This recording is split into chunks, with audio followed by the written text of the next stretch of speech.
Welcome to the student life. Now, if you guys have already given the GRE, TOEFL and shortlisted colleges, you're good to go for the SOP. An SOP is the most important component of your application process. It can make or break your admission into that particular college. So it is safe to say that a considerable amount of time should be given to your SOP. Now, there's no perfect formula or a good format to write an SOP, but there are certain essential qualities that all successful SOPs must have. By the way, for this one you'll definitely need a pen, so grab one and see you on the other side.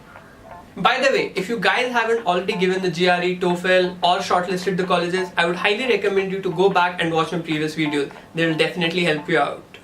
Now let's get back to the SOP process. The SOP process can be divided into three phases.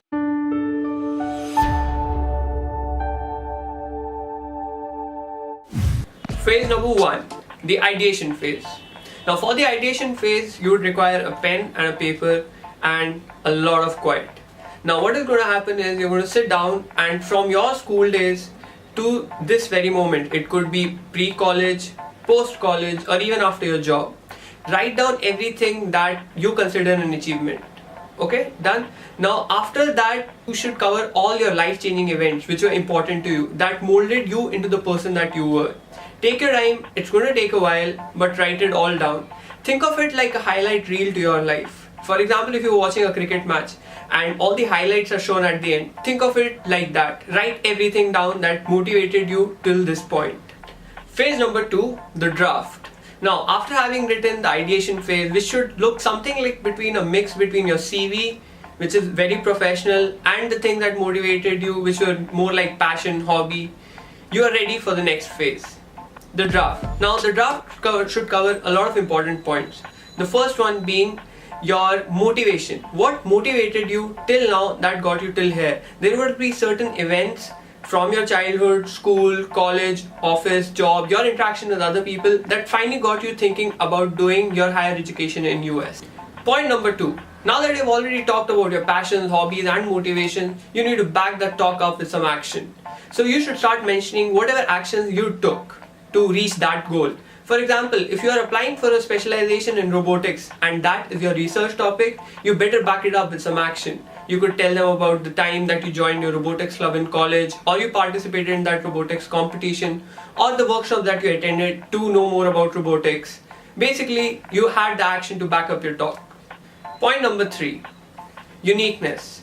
Colleges are not looking for the same type of people to fill their classroom. They want diversity. They want different kind of student. What makes you unique? What makes you interesting? What are the different ways that you will be able to contribute to the class? What makes you so special that others aren't?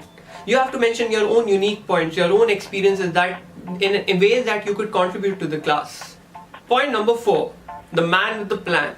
Or in case you're a girl, then girl with the plan.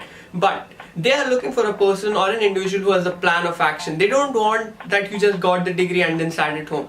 You should have a clear plan of action. If you are going for an entrepreneurial venture, mention it, that this is what you're going to do. If you're going for a particular kind of job or is something very niche, write about it. Tell them your plan, how you're going to execute it. They are interested in knowing that.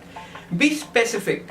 For example, if you're applying for a particular course, just don't generalize, oh, I'm applying for this course. No, get specific. Talk about the professor. Talk about their core curriculum. Talk about the syllabus and how you are going to gain something out of that syllabus. How it is going to help you achieve your own aim.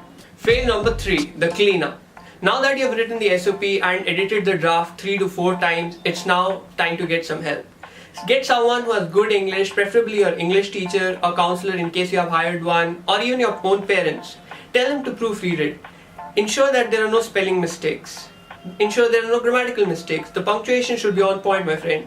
And don't get into the trap of using too many fancy words. The admission process has seen it all. They know that you have given the GRE. They know you have already cracked the TOEFL and you're a genius by looking at your marks and CV. No need to use fancy words. In case it ebbs and flows into your essay or SOP, great. But don't necessarily use it where it is not required. And the last one. Check the word limit, my friends. The word limit is one of the most overlooked points in writing your SOP. Unlike India or other places where they are lenient, US people are not lenient about your word limit. It is actually disrespectful if you write 510 words in case they ask for 500 words. So take care of the word limit and you're golden, my friend.